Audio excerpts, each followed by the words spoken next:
Hey, good morning. Welcome to Sports Talk. I'm your host, Chris Raynor. Friday, September 4th, 2024.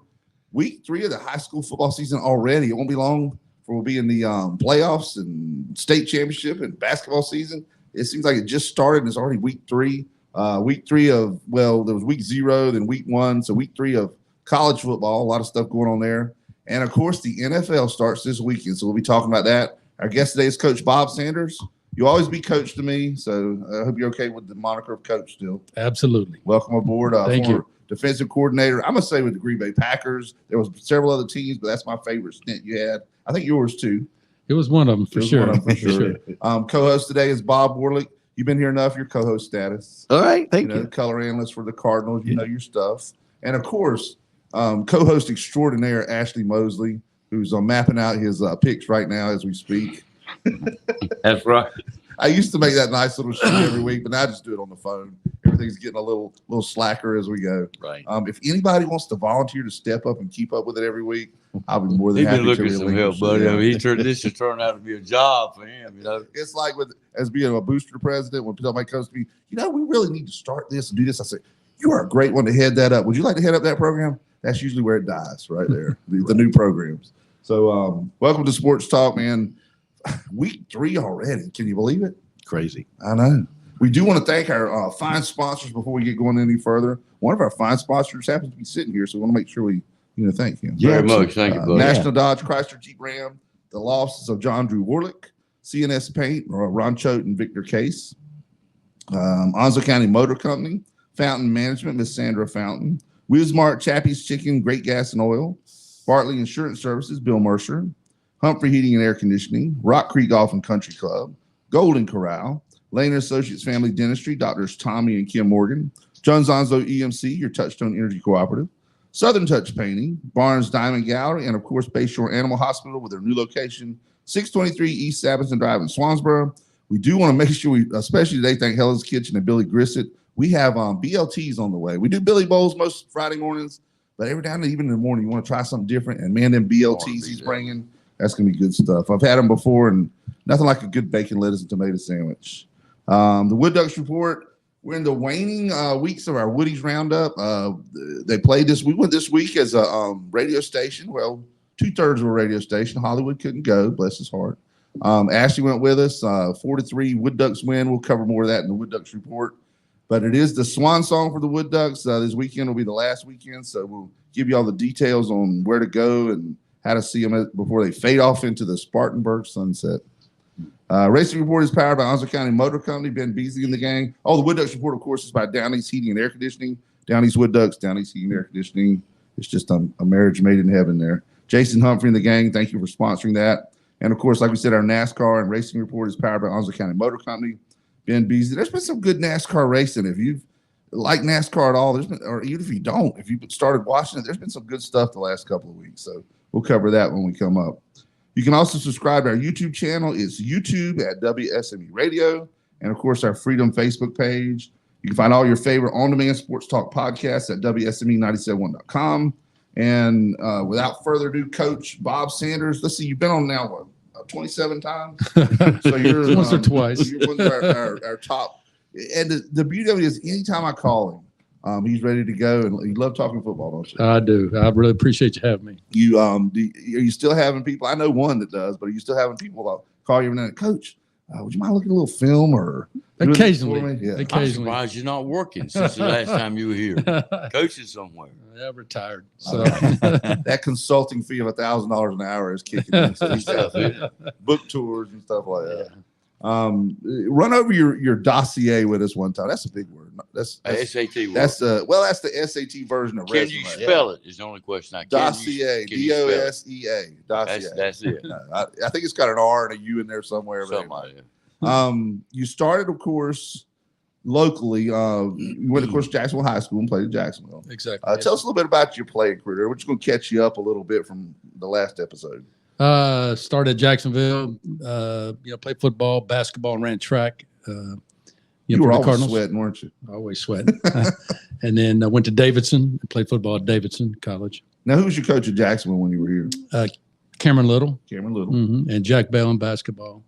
And you got a little Davidson news to share with us. Tell us about that. You got something coming up this weekend. Yeah, my old coach, Dave Fagg, is getting his jersey retired. So I'm going to head up and honor him. He did a lot for me, and as far as getting me in school and actually helped me get in college football. So owe a tremendous debt to my coach, and just want to honor him this weekend. That's awesome. You're able to go that and catch up with the old gang and stuff.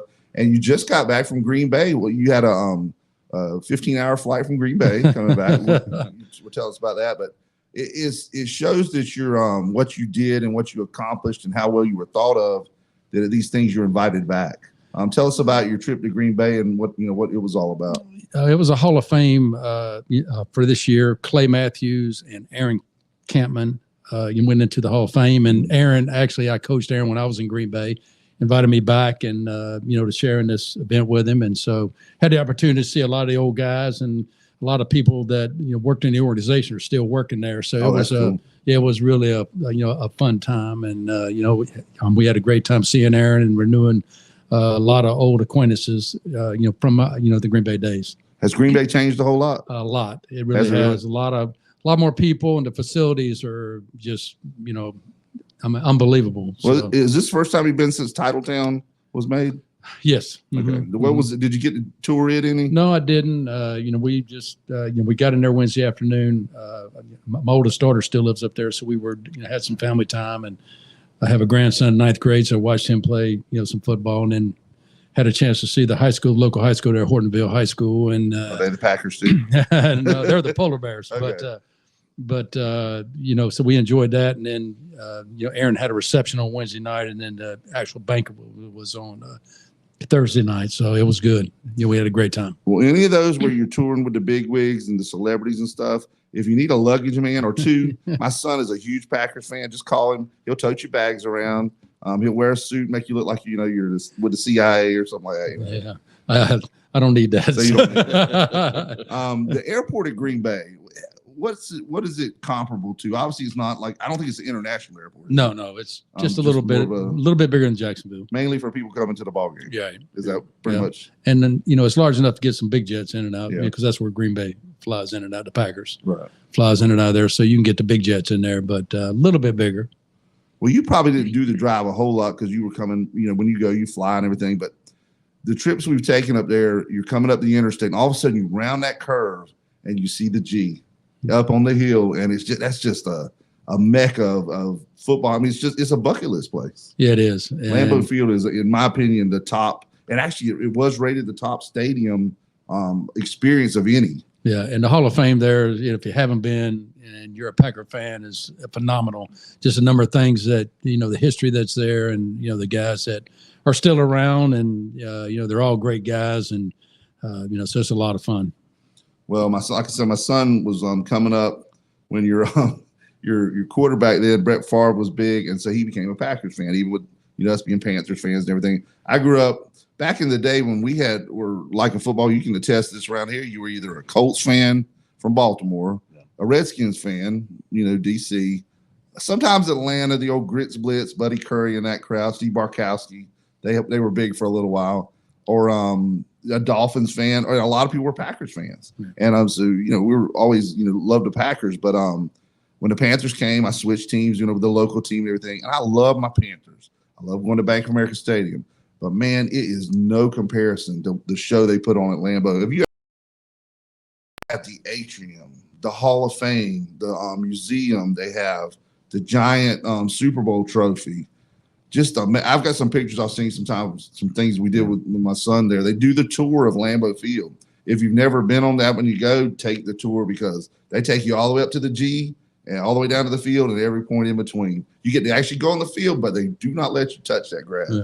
They're very touchy about the grass. That's for sure. Now, tell us a little bit about the grass. Do you know how the kind of the hybrid it is? Yeah, when I was there, it's heated underneath, so they would keep it covered. And when it was real cold or snowed, and then there's some artificial blades that are woven within the grass, right. So it stays pretty consistent and solid most of the time.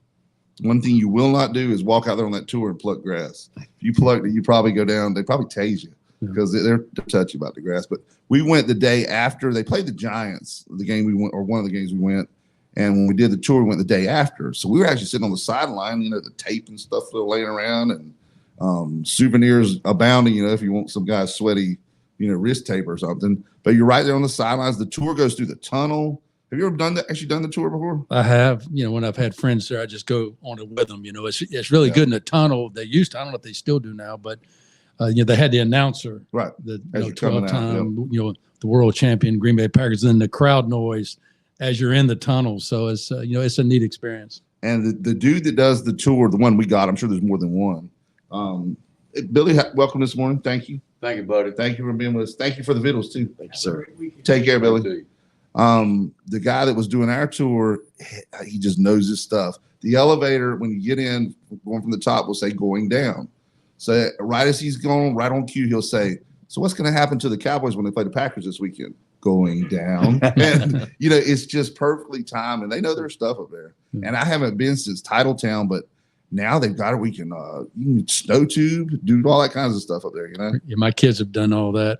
And the neat thing there, too, is a lot of the people that work within the organization have been there 25, 35 years. And so, the lady at the front desk, I think she's almost 80. She's been there. Yeah. She's from Elizabeth City, in fact. She probably knew Lombardi, didn't she? Yeah.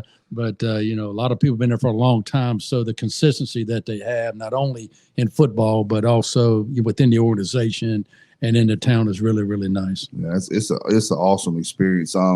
We were talking about your experience coming up. Of course, you played Jacksonville, Davidson. Now, was there ever any pro offers coming? No. Just coaching wise. Yeah. Okay. So, and tell us how you got into coaching. You started at the cradle of coaching, Southwest High School, didn't you? I did. I was a gym rat my whole life anyway. And the most influential people in my life, other than my dad, were my coaches. So we'll start from the bottom. Your first coaching gig on up, and kind of Southwest Onslow. No seniors. Started 5 ninth graders on defense. Went 5 and 5. 76, 77. Yeah, I mean, unboxed the uniforms the first time, and the whole deal, and picked up rocks off the stadium. The whole deal. You're talking about the football field, and it's interesting you should mention that because I was right out there with you. Yeah. We had local. We were kids in, and we had local fathers of the football program that took their own blade and tractors and stuff and pushed the field off, because back then they didn't provide that stuff for you. Yeah. So we were the kids out there with the light would not stood in the woods and burning stuff, and so we were right there with you. Just didn't know it at the time, Yeah. And we've often asked this question at Jacksonville. If you go to a Jacksonville Cardinals home game now in early August, you're sitting in the home stands and you're roasting. It's just about 147 degrees. Same thing at Southwest. So we ask that question so many times. Why did somebody, because everybody that started Southwest came from Jacksonville, have the foresight to put the home side? You had to be the ultimate home advantage early in the season to be cool in the shade. And then we got to thinking about it. Back then, games were at 8 o'clock. Right. They didn't even think about being in the heat, the sun. Yeah. Now where we start at 7. Yeah. And some nuts are trying to push to get it at 6 or 6:30. They need to push it back to 8. I And be agree. dark. Those were fun days. It really That was. Yeah. Every game you got to was already almost dark. Now, of course, later in the season with the time change, Right. it does that anyway. But the early season games are hot. Yeah.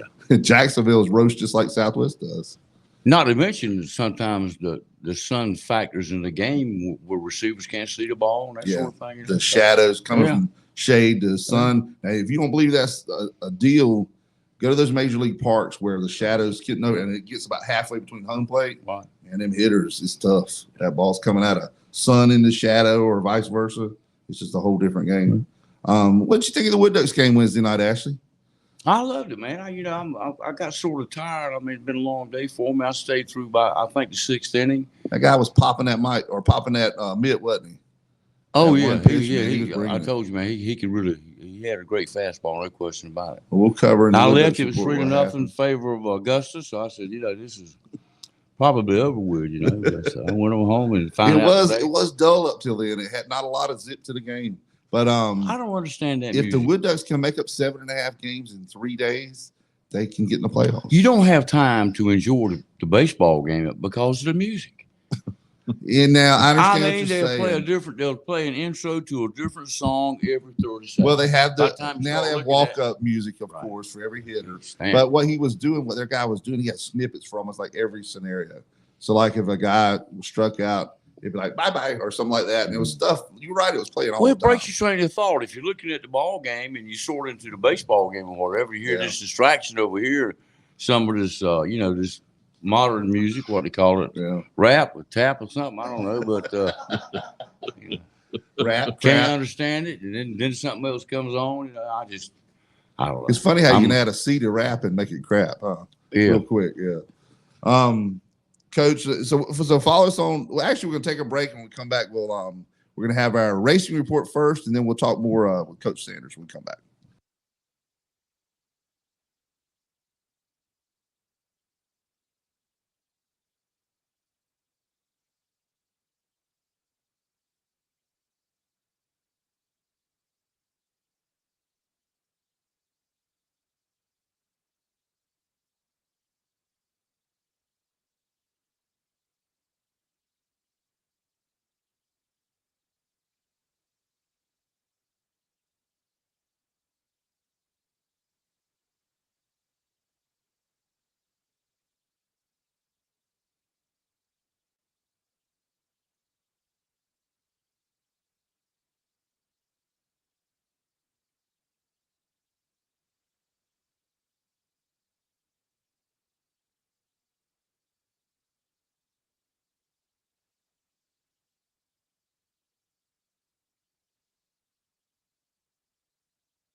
Welcome back to Sports Talk. I'm your host, Chris Raynor, co-host Bob Warlick today. Well, thank you, Bob. Thank you. Co-host Ashley Mosely. Thank you, Ashley. Thank you. And of course, our honored guest, Bob Sanders, coach extraordinaire, defensive coordinator. I always say it first, Green Bay Packers, because that's next to the Panthers. If the Panthers didn't exist, I'd be a Packers fan. I just love that whole organization. We were talking before about the stadium up there, about how it's the #1 stadium venue, all sports, ranked among fans and stuff. And they know why.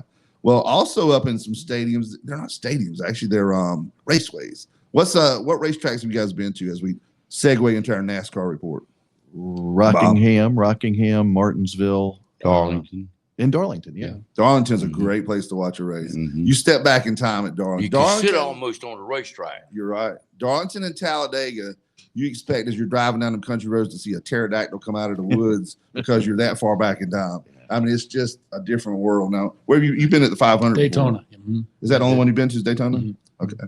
Now, Daytona's a lot like Talladega. They go clean out of earshot Mm. just because it's such a big track. Before I pass on, down the line, I hope many years away, I would really like to. I'd really like to go to Bristol because right on top of the track, they still run great speeds. Rusty Wallace, we said it on here before. His famous quote about Bristol was, "It's like flying a jet airplane in a gymnasium because it's just so tight." Hollywood used to work around that area. He did. Yeah. I've been to He's Bristol been to many times. Bristol before, so he can take us and get the inside scoop. I worked for a radio group there. We had a suite at Bristol. Sweet. Yeah, a suite. It was Sweet, sweet. sweet. It was sweet. Yeah. Yeah, and under the lights of Bristol, there's nothing like it, man. But I would rather be not in one of those suites, but right in the front where you smell the rubber, and the rubber like it's on your skin, and there's nothing like Chicken it. Monality. And you can smell it. Oh, it's He great. likes Speedy going- dry in your eyes, rubber in your nose, chicken bones flying by your ears. Yeah, man, that's You great. can't beat it. The only problem in Hollywood when he goes to things like that, he forgets his plane. He misses his flight the next day. Yeah, Well, you gotta drive to that's a Bristol. You different gotta drive to story. Bristol. That's another story, another day. Yeah. And then, of course, when they come around that first time, y'all been to tracks, you know the experience. That 110 octane gas, that first time, you're like, it just about makes you, on a different level there. It makes you high just about. But this past week, they were actually at Darlington, Southern 500, which I love that they've gone back to that because they've gone away from it on the Labor Day weekend years ago. Southern 500 is just old school NASCAR. And I would love to see NASCAR get back to Rockingham, too. I think I was talking with Ben Beasley down at Onslow County Motor Company. They sponsor our race report. And it's just one of those things that has to happen. They finally got smart and got back to North Wilkesboro. Yeah. So look how big that was received. So I think Rockingham would be the same way. And I often wonder why they didn't promote Rockingham more, not just as a race destination, but it's Sandhills, man. Golf Build a courses, resort yeah, there. hell yeah. Make it where it's a Yeah. year-round thing, There's definitely golf course material there, as you've seen. Chase Briscoe in a Ford. I love a Ford. Chase Briscoe won the race. Kyle Busch was second, and Kyle Busch finished second the last two races, and he had to win to get into the playoff thing. So that was really big for him. Not that he didn't get in, not big for him, but it kind of showed his makeup that he didn't wreck people to try to get in. Like, we saw 3 or 4 weeks ago when the guy just came out of nowhere and took the cars out in front of him to try and get in the points chase. Christopher Bell was third, Kyle Larson fourth, and Ross Chastain, that still sounds French, was fifth. Chris Buescher sixth, and Denny Hamlin seventh. Joey Logano eighth. And in the standings now, Kyle Larson is first. They're getting ready to head into their playoffs they do, where they slowly start, working it down towards a champion. They do stages now, and Jerry Allen was on here with his famous bathroom break quotes the other day, talking about the end of the stages. They don't get out and use the bathroom. They try to make it where everything's bunched up a little. You guys have been to races. There's something that naturally happens that bunches the field up. It's called a wreck. Right here. So let the wrecks take care of that, and I would do away with the stages. I just wish they'd go the full race. And I like the points thing the way it used After to be. they do away with the restrictor plates, that's the first thing. Oh yeah, but man, you had cars And climbing. that's You had NASCAR, cars right? climbing on top of people. Well, that's the reason they make nets. Them big nets. They're like in the baseball game. Well, if you want to see a good one, it's channel 39 on mine. I think it's like FS1. I don't know what it is when you guys cable, but they have those flashback, the old school NASCAR races. And man, they went to the Richmond Fairgrounds in 1987. That's where Richmond Raceway even was invented. You had the stands sitting cattywampus because it's the fairgrounds. They had tractor pulls and all that, and they made a track.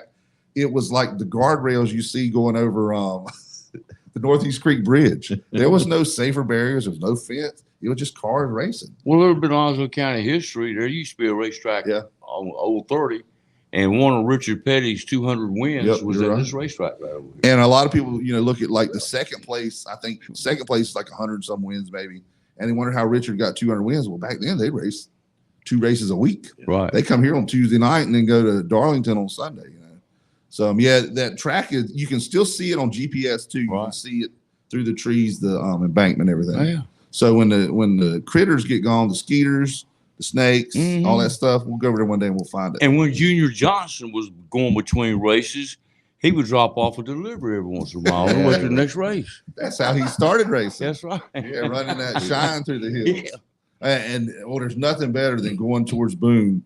You get on 421, you see North Wilkesboro track on the right, Junior Johnson Highway. You're going over them same roads that he was running shine with a pickup truck years ago. It's a cool place. So thank you to Onslow County Motor Company for our racing report. There's some big stuff going on at the local tracks too. It's not kind of the end of the year stuff. As they get towards their finishing stuff, we'll get some more information from Carteret Speedway, of course, the New River All-American Speedway too. So go see your local tracks because there's some good stuff. I woke up, it was last Saturday morning. I don't know if y'all heard it, but from my house, you could hear them grinding over there. And I called Levon there at the track, Levon Vance, and he said they had 22 modifieds on the track practicing that morning, and it's just that hum. You can hear it. I remember we go to the outlet there, the one at Conway, not the one Tanger at Myrtle Beach, but the one at Conway. And you used to have Myrtle Beach Speedway right there beside it. I'd drop them off, and I'd hear that car on the track. I say, I'll be back. Y'all shop all you want. Call me when you're done. And I just go over and sit and watch the car go around just to practice some. But yeah, racing's it's a cool little thing. And you said you've been actually to the 500. I have. I always wanted to go there one time too, to Daytona. I sat in the stands once, and I sat in the Gatorade booth once. Did you? So I had that same booth experience, which was pretty good. Nice. Yeah, not bad. You ever been in the infield? No. I was in the infield at Talladega for like the Saturday race. That's too much turning. You got to be constantly on a swivel. Yeah. So great track and everything. And of course, Rick Humphrey from right here in Jacksonville used to be the vice president of Talladega. So we had a hookup there for a little while, but that's gone now. Rick's at a different track. All right. Well, let's reintroduce our guests here again. We got Bob Warlick as our co-host again. All right. Ashley Mosely, co-host, and Bob Sanders. Bob, you had kind of coach. You coached in college, the NFL. You were kind of on your coaching journey. Just kind of finish that up for us. You after you left Davidson, where did you first start your coaching stuff at? Started out at Southwest and then went to Georgia Tech. Oh, I'm sorry. Yeah, after your high school. Yeah. And then So went you to Tech. from Southwest to Georgia Tech. I did. Wow, that's a big jump. What a jump. Yeah. Now, was Well, all this Both coaching teams football? still run the ball though. Yes. Was it football? Okay. Mhm. Yeah. And then I was a JV basketball coach and the track coach at Southwest. So okay. I coached 3 sports. But Well, doesn't that we talked about that one time before? Doesn't that pretty much come as soon as they sign you up as a coach? You got about 2 other pieces of paper. You don't realize you're signing on to be a JV, soccer Exactly. coach or whatever. something for sure. But in fact, the coach I'm going, to see, my old coach at Davidson was at Tech at the time and helped me, to get there, to get my start, and then ended up going back to Douglasburg as a head coach for about 5 or 6 months, and then to East Carolina for 3 years, and then the University of Richmond for 2, then Duke for 5. I started there with Steve Sloan and ended up with Coach Spurrier, and then with Coach The Spurrier, old ball coach. the old ball coach, down to Florida for 11. And then, we won a national championship in '96. And then from there to Miami for 4 years with the Dolphins, and then to Green Bay for 4, Buffalo for 4, Oakland for 2, Arizona for 3, God. and Tampa Man, you for go 1. around. Sounds like you can't keep a job, right? That's awesome. Did you buy houses in each one of those places? Not every one of them, No, but some of I can them. imagine. I It's think we the moved main- 14 times. So God. my wife is very experienced at moving. That's hard. Was Lefty Drizel the coach at Davidson's basketball when you were there? He was not. Terry Holland initially. Oh, okay. And then he left to go to Virginia, Right. and a guy named Bo Brickles. Okay. And I actually was going to try to play there, some basketball, but I dislocated my shoulder twice. And if I was going to play my senior year, I had to have surgery. Who was your head coach at East Carolina? Ed Emery. Okay. Ed Yeah, Emery. Yeah. Man, that brings back. He's a memories. Georgia man, isn't he? Now, were you at East Carolina when they made the Florida tour? Or was that right after? I think that might have been right after. Right after I you. left. They went The down year to after I left. Florida. They only lost 3 games that year. It was the Miami, Florida, and Florida State. About 13 points. I think, Yeah, total, and it was 14 all points. close games. In one game, it was because of a fumble on the goal line or something. And that was back when East Carolina knocking off one of those would have been way more monumental than it is even now. Mhm. Now, Florida State right now is right for the pickings if anybody wants to get them, Gosh. apparently. 0-2. 0-2, who would have thought it? Okay. You reckon that coach is on the hot seat?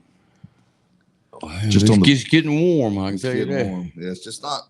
Somehow things just aren't jiving. So I'm sure they're trying to work He's that the out. first year coach too, isn't he? No, Who he's not? at least Okay. second. I know. Yeah. Yeah. That was 3rd year. They were on the Okay. verge of the playoffs last year. Remember? Well, and a lot of people thought they should have gotten the playoffs. What was your thoughts on that? I thought they would, to be honest with you, undefeated. Well, of course, their starting quarterback got hurt right before, and so Right. they didn't take the body of work. They took where they were right then, Right. for the 4 playoff But then teams. they end up beating a good team. So, with the backup, Mike Norvell is a good friend of mine. He's a very good coach and outstanding leader. So hopefully they'll get back going for Yeah. sure. I think they all thought they're going to be a little bit better than they've shown so far, but I anticipate them, righting the ship fairly quickly. Well, of course, from your days around, Jacksonville, I'm sure you know Tyron Willingham. He and I played together, same Oh, class. did he? Okay. Yeah. In fact, Well, we grew up since elementary school. We grew up How about together. that? Well, it's funny how 2 coaches at the level you guys got to come from the same class like that. Yeah, That's awesome. he was a really good guy. Well, he would come on. We get him every year, about once a year, around time to pick the teams. Well, this year after all that went on, he said, "I can't do it this year." He said, "We'll wait till next year. We'll go to 12." Yeah. I'm so glad they've done that too, though. At least 12. I was personally in favor of 16. at least 8 because that makes a natural, win-win type thing. You don't have to have the buys. 12, you'll have 4 teams with a bye, from what I understand, and then the others fight it out, and then so you go about 3 rounds. The FCS teams have done it for years, and they made it work. So I just think it was time. Right. The bowls deciding it, and it just wasn't happening. It lost a lot of its luster. I mean, you had some years where there was 2 champions. Georgia Tech, the year they won, it was called Colorado with them, Right. co-champions. You had the AP pick one, and the UPI back then picked the other one. So now they'll go to 12 teams. Would you favor 12 or 16, you think? I think a good start is 12. The thing about that is like the NFL playoffs. If you can just get in, then anything can happen. Right. It elevates everything to a whole different level, even though you wouldn't think it would, but there's just a difference, when the playoffs hit. So if you can just get in. So I think a good start is 12 and then, see how it goes and, it may move forward, but, there comes a point where you have to, it just elongates into the, Super Bowl. So there's a lot of conflicts. And I guess they'll still use the bowl games as some of the preliminary games like they did. And then, of course, have the national championship game after everything's done. Now, we talked before about some of the bye. We talked before on the show about a bye isn't necessarily good. Some teams, lose that. Like last year, the baseball playoffs, the top 4 teams that all had byes all lost in their next round because, they were sitting around for so many days. In college football, it's a little different because they're used to that time between last game and bowl. Usually it's sometimes a month before they play again, So it's going to be interesting on how it works out. I'm curious to see how the top 4 teams fare against, teams that were playing the week before. You know what I mean? I think the bye does really good if if you're bummed up, if you're banged up, get some rest and get some guys healthy. But if you're rolling, you probably might not, want that bye. You would just want to, just keep rolling. But, I think, for the most part, the guys that handle the byes the best, when you traditionally look at who wins after the byes, there's a method, to their madness, to get you guys ready for, after a bye. And it was probably a bad comparison to baseball because baseball's a little different. It's an everyday thing. You don't have probably as many injuries. You have some, but it's an everyday thing you want to keep in the groove. With football, like you said, you may have it where it totally benefits you to lay out a week. Now, I know we've talked about before with like Jacksonville has a bye during the conference season. Southwest does too because they're both in 17 conferences. So somebody is not playing the last week of the season, which they hate that as coach. You don't want to be not playing the week before the playoffs. But it could benefit them in a way, but most times I think they want to keep rolling. We're going to take our second break. When we come back, we're going to talk. We'll have our Woody's Roundup, our second to the last Woody's Roundup, and then we'll talk more with Coach Sanders, Bob Warlick, and Ashley Mosely. Right back.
Hey, welcome back to Sports Talk. I'm your host, Chris Raynor. Woody's Roundup. We got 2 of those left to go.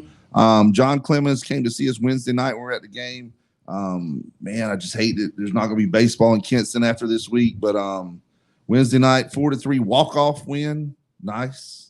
You remember Well, that, maybe I Ashley? brought them luck since I left at the I don't know. It was 3-0. They were losing when I left 6 innings, so they ended up winning. Maybe. Well, I think what it was, the way you stay on the other team so much. I didn't say a word. I know, but they were intimidated by your presence. And after you left, right. they over loosened up, is what it was. Yeah. So, I quit thank doing you that. for the victory. I quit doing that when that catcher tried to cross that net and get to me up in the stand that time.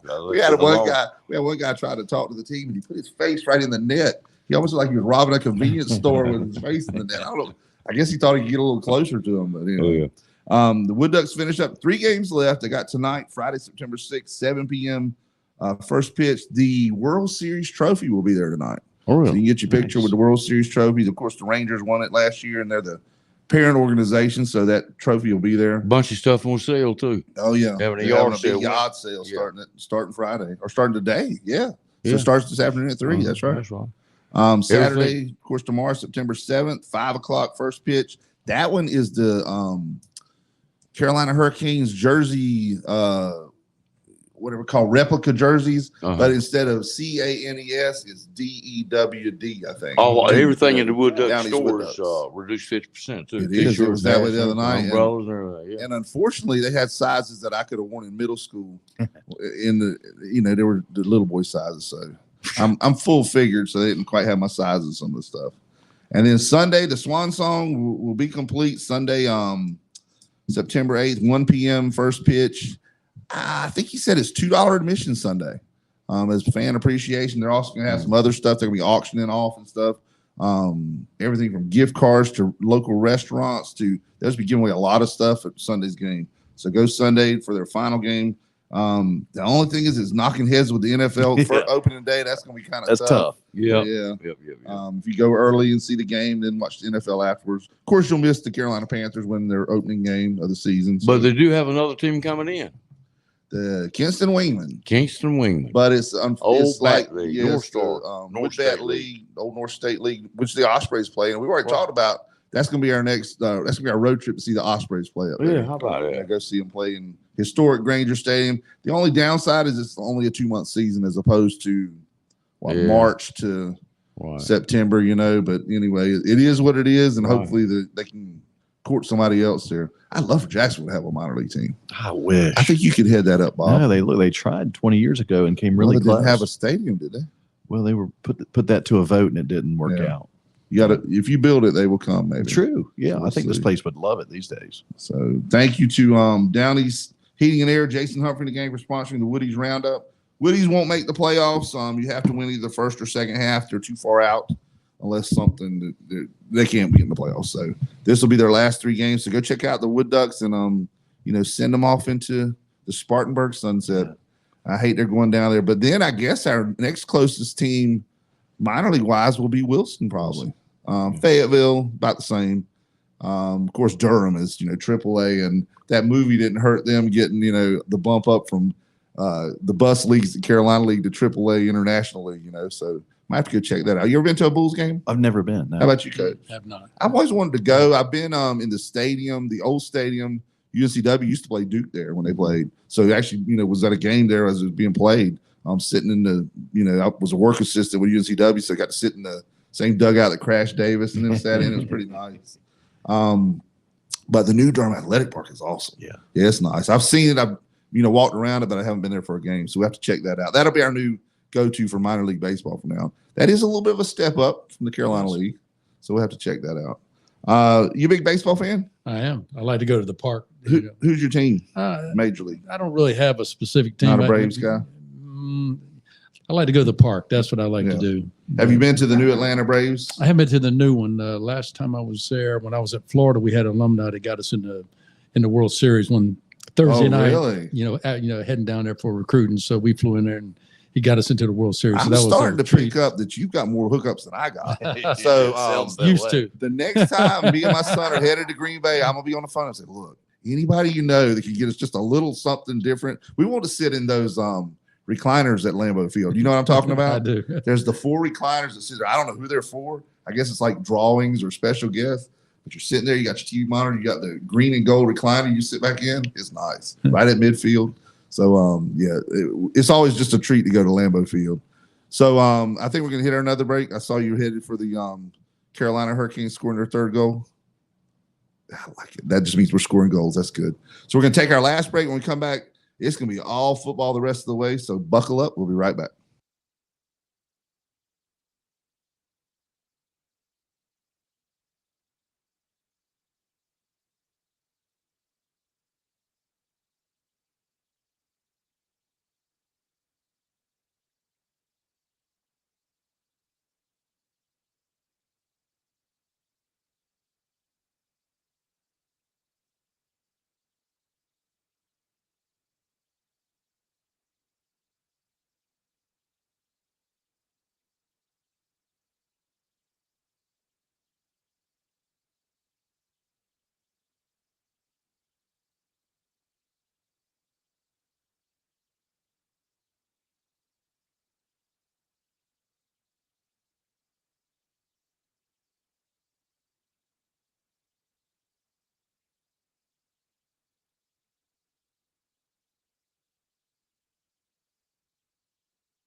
Hey, welcome back to Sports Talk. I'm your host, Chris Raynor, co-host Bob Warlick with us today. Thank you, Bob. Thank you for having me. And our honored guest, Bob Sanders. You are one of my favorite guests because I just love talking football with you. I can sit here on the break. We talk more football than we do on the air. So let's cover some of the things we talked about a little on the break, and then we're going to hit our this day in sports and talk about our football picks and stuff. Should have got you in on the prognosticators picks for high school football. I'm not very good at that. So. Well, neither are we. But y'all are experts. Y'all. I'm the host and I'm last place. So I have that one annoying thing that I do to myself, and I pick Southwest no matter. They could be playing the Green Bay Packers, and I pick Southwest. Just not going to pick against my team. So right now, I'm up and coming. Let's put that way. I got room for improvement. And right now, we got a couple of them hitting it pretty good. So we'll talk about that in a minute. We were talking about your days at there at Florida. Kind of give us the pattern or the pathway you made to the NFL there. I think anytime you're a competitor, you want to compete at the highest level. So I had some real, in fact, my best friend in coaching happened to be with the Bucks at the time, and so I spent a lot of time there with Tony Dungy and Rod Marinelli and Lovie Smith and Buddy Kiffin. And so I got to know those guys and just knew I wanted to coach at that level and to have the opportunity. Talking about some heavy hitters. They were most gracious to me. And I'm very, I felt very blessed to have the opportunity to hang around with those guys because I learned an awful lot from them. And then, it was really almost divine intervention that I got in. I actually, just made a road trip down to Miami and introduced myself to Dave Wannstedt and told him why I ought to hire him and how I thought I could help him. And, he gave me about 12 minutes and didn't ask me one football question. And then, the next morning offered me a job. So, that's basically how I got in. The first regular season NFL game I ever saw, I coached in. So that was pretty neat. You had to step up and prove it. I did. And I was, I had the opportunity to coach some pretty good guys too. So, But that's kind of how it worked. I ended up being in Green Bay, and the Packers had like 6 defensive coordinators in 6 years. I actually went there with Mike Sherman, and when Mike Sherman was relieved, then Mike McCarthy kept me, and he offered me the coordinator job. So that was my first coordinator experience, other than the one game I had at Florida in the Orange Bowl against Syracuse. And, they had Donovan McNabb and those guys. So we were fortunate enough to beat them that night. We had a really good offense, as well. So yeah, he played a day or two in the NFL. He did, and at a high level. Oh yeah. Now, I know McCarthy's got a street in Green Bay named for him. Have you got a street in Green Bay? No, on the way out of town. No, man, it's coming one day. We're gonna go ahead and do this day in sports. Let me give you guys your copies. You've done this with us before. We basically read over stuff that's happened on this date, which is September 4th, at one time or another. Not necessarily on a Friday, but at some time on September 4th. We'll just take turns reading it. Sometimes it elicits a little discussion. Sometimes it don't. I'll start with our first one here on September 4th, 1883. The Chicago White Stockings beat the Detroit Wolverines. Wow, Detroit Wolverines. 26-6 at Lakefront Park, Chicago, and they smashed the Major League Baseball record of 18 runs in a seventh inning game. No, 18 runs in the 7th inning. Wow. That sounded like what happened after you left last night. I wanted that game either. No, there was only 3 runs that game. All right, Coach, next. 1920, Jack Dempsey KOs Billy Miskey. We'll go with that. And 3 for a heavyweight boxing title, first radio broadcast of a prize fight. First broadcast, back in the day, sitting there listening to the radio, and not even back then, but like I was a Carolina basketball fan coming up. You were too. Right. Listening to Woody Durham, there was so many more things you learned listening to a broadcast than watching on TV. You knew where every kid was from, all that stuff. Yeah. Ashley? Yeah, my next. Yeah, please. Charlie Dempsey, by the way, is related to Jack Dempsey. He is? He is. I did not know that. I asked him last time he was here, and he looked it up on Million23 or something like that, or Ancestry.com. He's related to him. Does he get any royalties for anything? Yeah.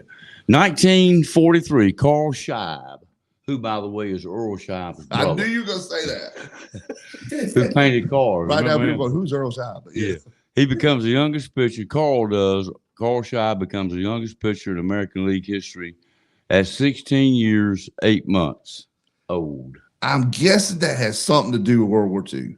Maybe some of the top players gone, and Makes they sense. went a little younger. I don't know. That Japanese baseball league had one younger that started. We weren't playing them in 1943, though. No, he was. Trust me, we were not playing the Japanese team in 1943. All right, Ash was Bob. there.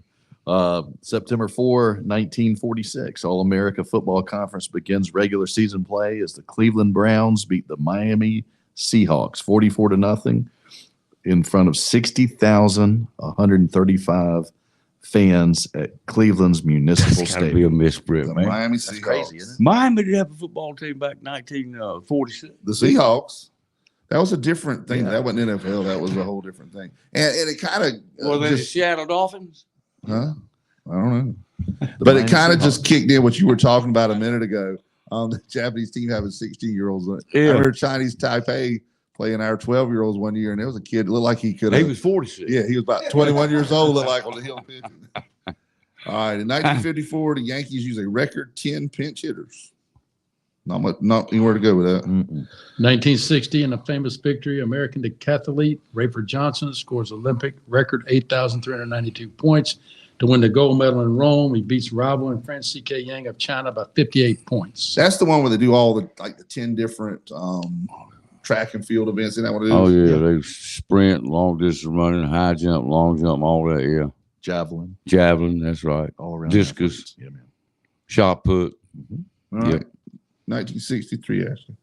Me? Yep. Yeah, man. 1963, historian Lee Allen says Cleveland Indians Washington Senators game is the 100th in Major League Baseball history. 100,000. 100,000. No, the way he says it, did nobody else believe him or something? Yeah. All right. Man, All right. he was bored, wasn't he? And on this next one, don't Keep say up with that. Martinez, say Martinez. All right. 1975, Czech tennis star Martina Navratilova asks for U.S. political asylum in New York City during the U.S. Open. Wow. That was a different time. You were talking about the old Cold War and the Great Wall. I mean, not the Great Wall, the Iron Wall. What is it called? Iron Curtain. Iron I was Curtain. struggling there. And how many athletes, especially Cubans, would come here and just defect, like a lot of baseball players and stuff. That had to be a tough time to live over there. All right, in 1975, also U.S.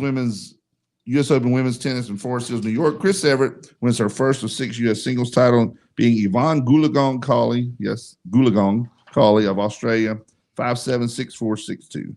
Now that was back in, to me, the heyday of tennis. Yeah. With Martina Navratilova, Chris Edith Everett, Stasi. Lendl. Lendl, Yeah. McEnroe, Borg. Jimmy yeah. Connors, Yeah, man. That was fun. good stuff. All right, Coach. 1980 U.S. college football's longest losing streak of 50 games ends for McAllister College in St. Paul. Bless their hearts. All right. Okay, 1987, Saskatchewan's Dave Ridgway kicks a Canadian Football League record 60-yard field goal. Now, correct me if I'm wrong, but back then, and it may still be that way in the Canadian League, wasn't the goalpost actually at the goal line? Yeah. So he was kicking from about the 40-yard line. And it's a 110-yard field, isn't it? Yeah, but the end zones are the Okay. extra part. All right. But so he was still kicking. He kicked it a ways. And that, What is the in that longest? cold weather, can you imagine? Yeah, I can't imagine unless it was early in the season. It was. It Well, was today. September. Yeah. September 4th, as a matter of fact. What's the longest one you guys know of in a game, college or whatever? 67 seems to be the longest I remember ever hearing in a college game. 67. I've never heard anybody kick it that for a while. I'm not College doubting has it. got a little longer than what pros. I think it's now what 65. Seeing that more and more, Yeah, aren't you, you Coach, really with the are, guys in NFL? Yeah, especially those indoor stadiums and stuff. Oh, yeah. You kick with the air conditioning.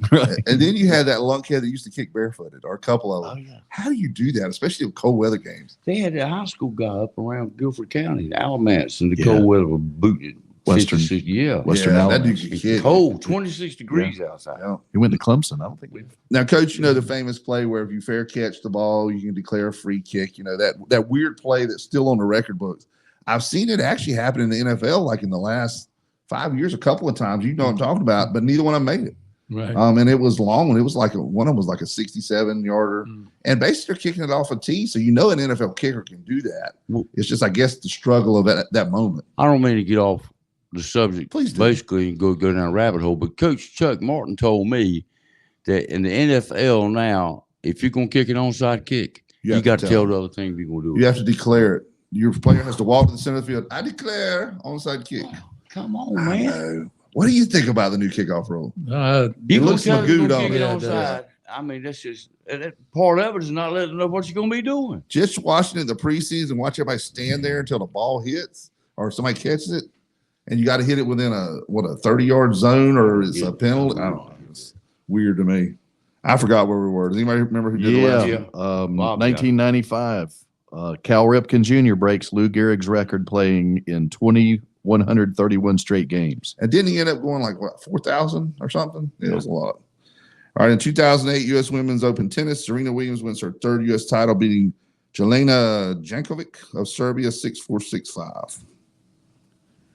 In 2020, world number one tennis player Novak Djokovic is sensationally disqualified in fourth round of U.S. Open after hitting a ball in frustration, striking the line judge, trailed Pablo Carreno Busta 5-6 in the first set. Now, see, I would have pictured someone like McEnroe having something like that. Yeah. The only difference with McEnroe, he'd have hit him and then cussed him out, probably. He was in his own little world, in his own zone. Speaking of the zone, I'm not in it when it comes to our prognosticators' picks. We'll go over this week's games in a minute, but here's the standings so far. And you know me, I just jumble them all up. So I'm going to try and go in reverse order. Myself and Irv are tied at 8-7 for last. So I'm right there with Irv. Southwest every week. Come on. Well, I'm never going to pick against I him. know. Joey is next. Joey Mahowski is next at 9-6. Then it looks like 10-5. Dave Miller. Dave was doing good the first week, but he didn't have as good a second week. Then it looks like, 12-3 is Brian North, Steve Goodson, and Jerry Allen. Jerry struggled a little more this week. Then at 11-4 is next Harry Brown. Then those people at 12-3. At 13-2, we got a tie for second place, Ashley and Bob. Congratulations. How about that? Y'all both picked one loss each week. Let's see, it was obviously Clinton got He's you the stupid. first week. Everybody picked Clinton to beat Northside, and all of a sudden Clinton decided You know, We lost that one in Yeah, West that was Craven. bad. East We lost Duke. yeah. yeah. That was a shock to me. But Well, East Believe it Duke or quarterback not, got even though he hurt. was 8-7, Irv was the only one that picked West Craven. And that Really? weird, but Yeah, he's that is still weird. 8-7. Yeah. Yeah. And that was I'd heard East Stupid's quarterback was dinged up a little for that Yeah. game. We talked about that at the Last game the other night, night. Yeah. Yeah. And so first place, who have I not mentioned? Chris Miller, 14-1. Yeah. So that means he went undefeated one week. It had to be this past week. Because I think he went undefeated the first week because he was the only one to pick. Remember, he tried to tell us that Clinton was down and that Northside Yeah. had a good shot. Northside waxed them. Yeah. Speaking of Northside, we were talking about I may mispronounce his first name, Jaquarius Conley. He was at Carolina, great player from Northside. I remember Coach Phil Padgett saying, look, this He's is one of the real best good, I've yeah. ever seen coming out of high school talent-wise. Yeah. Went to Carolina, had some issues, I don't know if they used him like, maybe they should have or not, but either way, he got injured some. He is actually at UNC Charlotte now. So he'll be playing against the Heels tomorrow. Yeah. Wow. So What he's still position playing. did you play?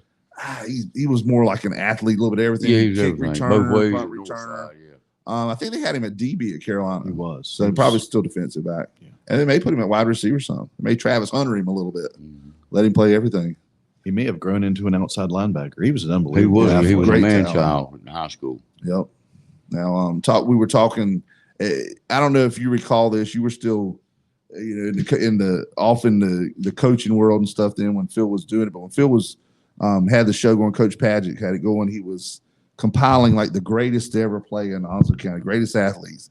And man, some of the ones he had narrowed it down to, he had got it to a point where I'm not sure you could have gone any further because it was so much. Plus, it was a different era with each one, but you had the Kendrick Bernies, you had the Eddie Colsons, Dante Moss, yeah. And he was one of the most dominant I've seen in the high school. I mean, nobody could block him then.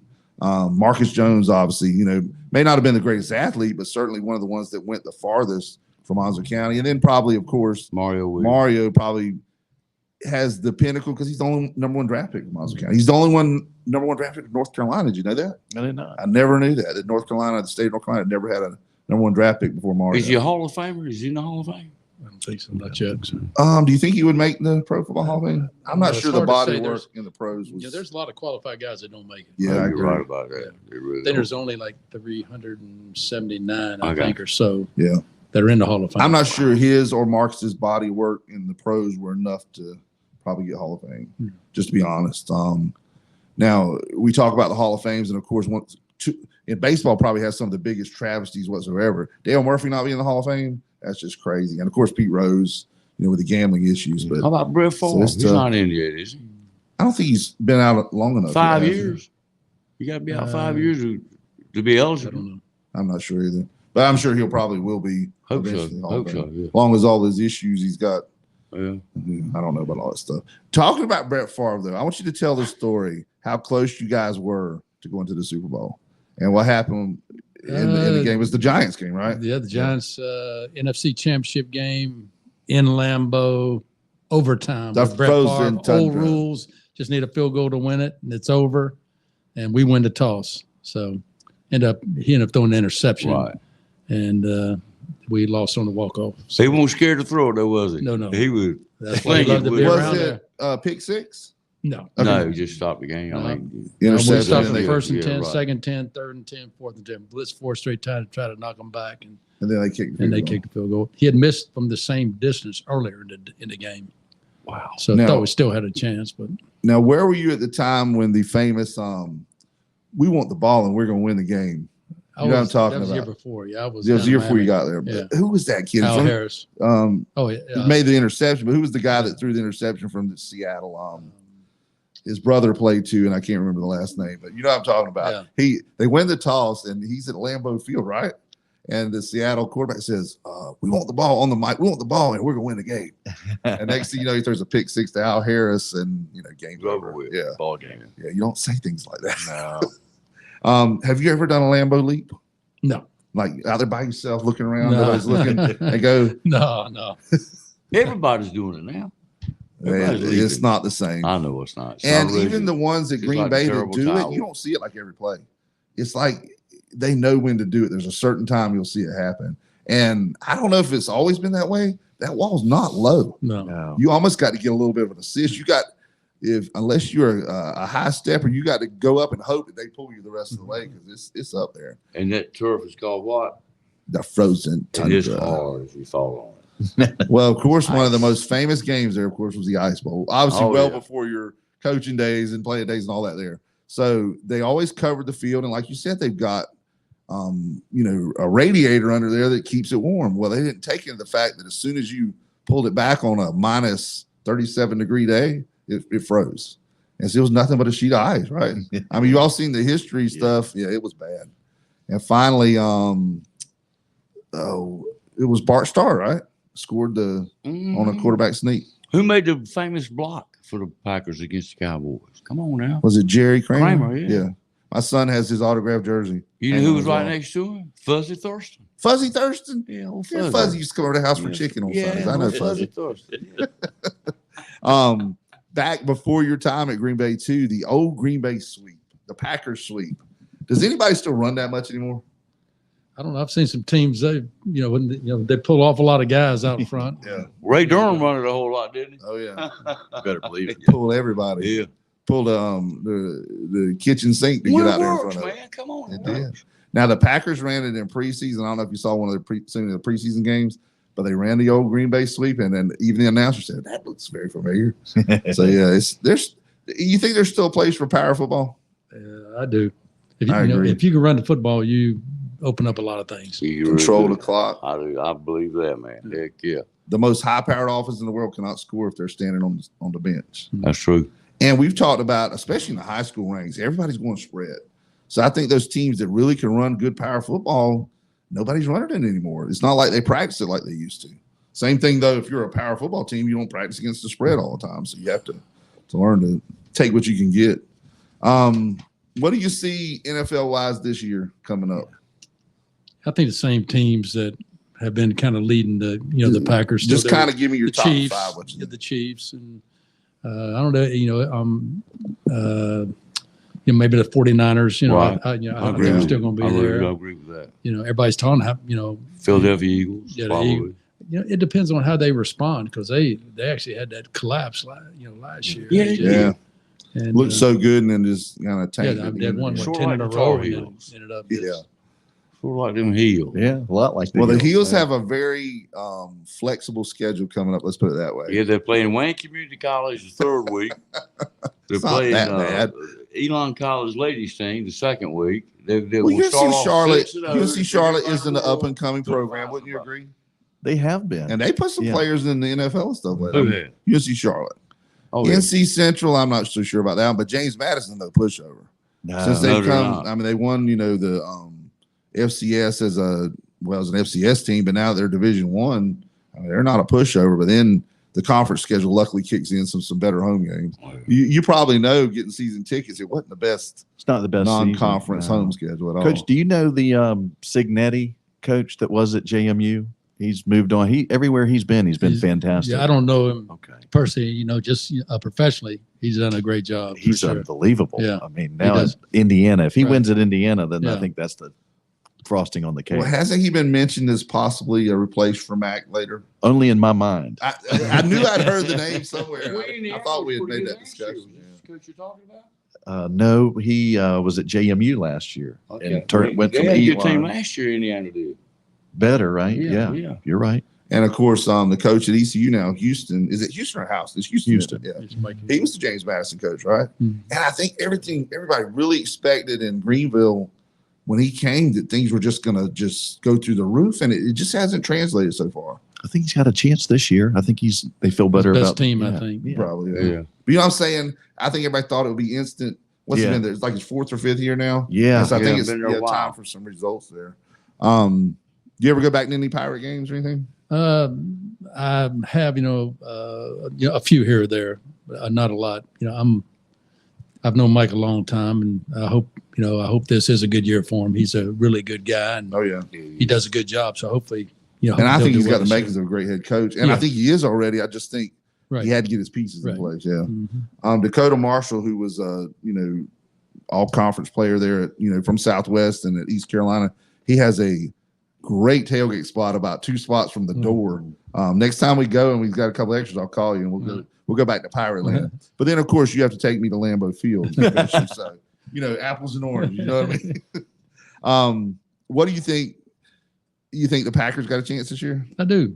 You think Love is really that quarterback? They say he is. I had an opportunity to talk to a lot of guys up there, and they all think this is going to be a good year for them. They're all in. Still got the same coach.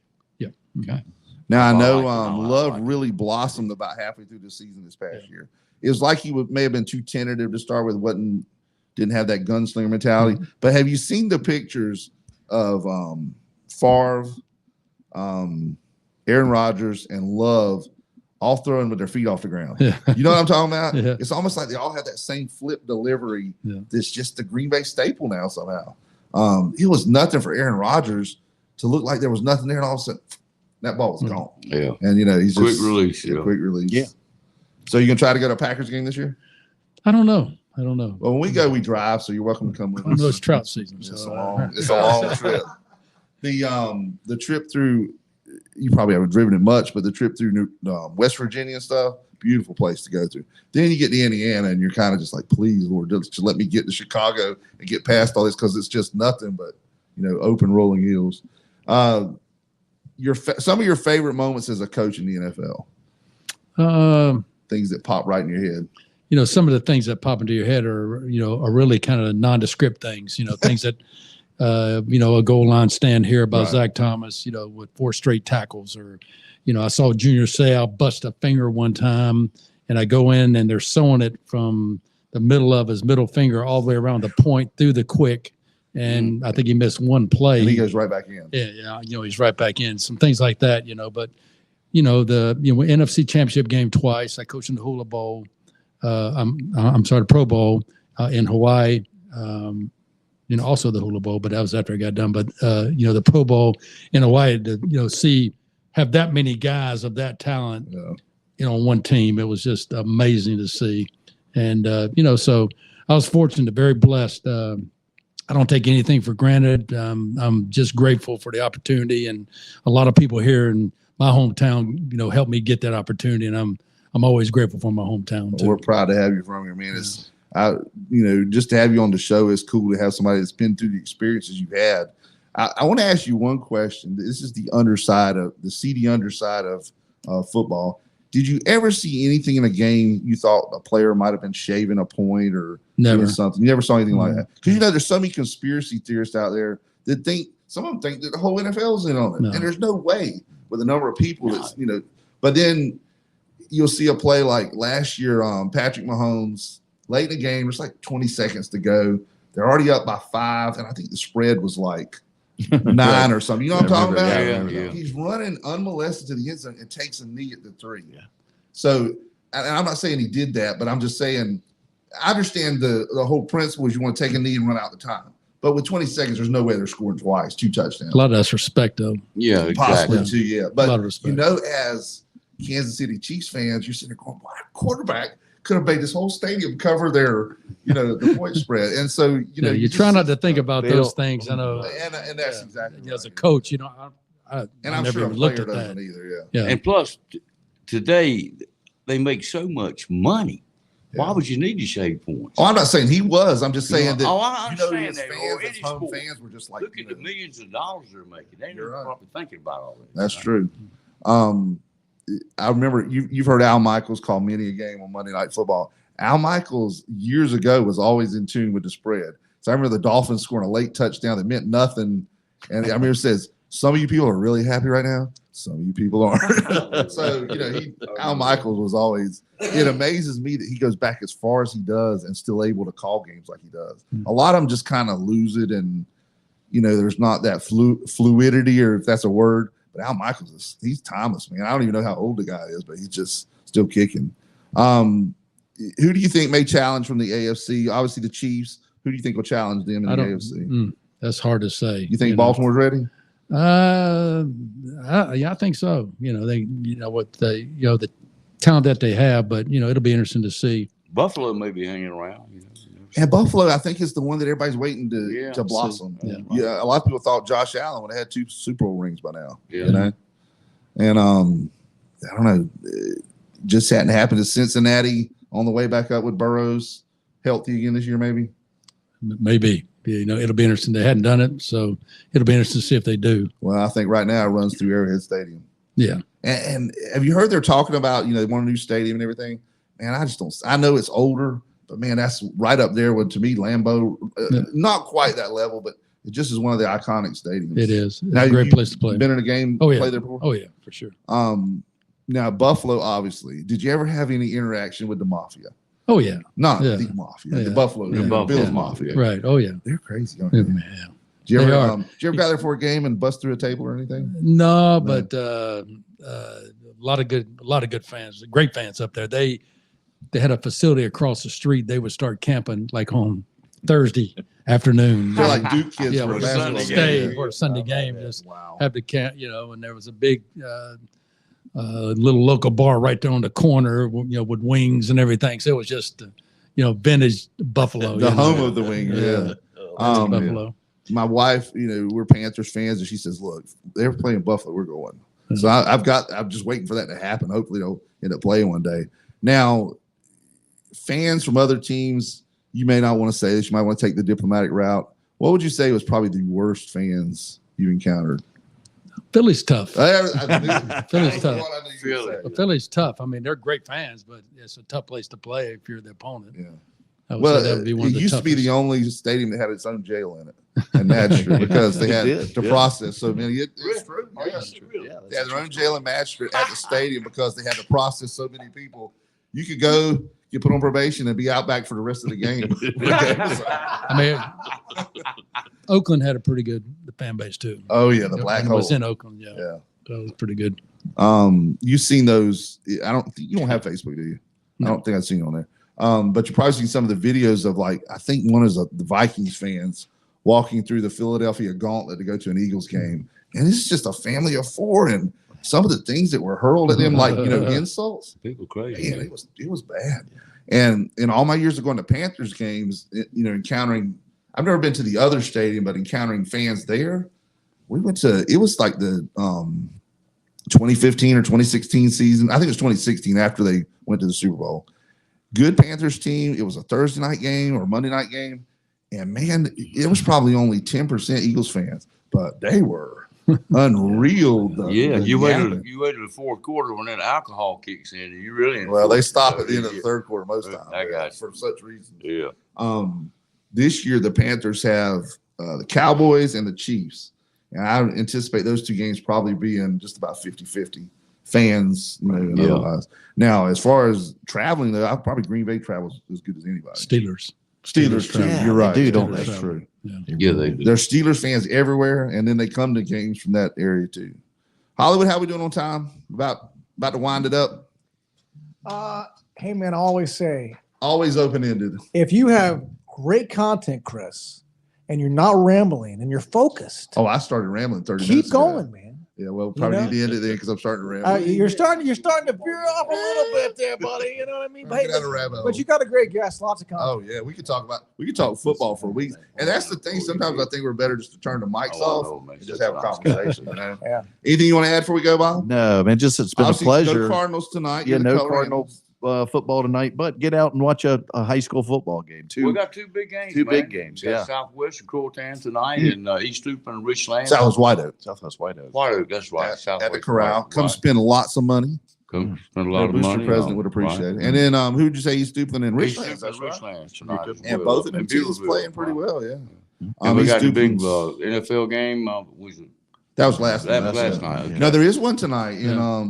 the Packers. Brazil. Yeah. Brazil. Yeah. So you won't be checking out a high school game tonight. You'll be watching the Packers in Brazil. Yeah. I don't know.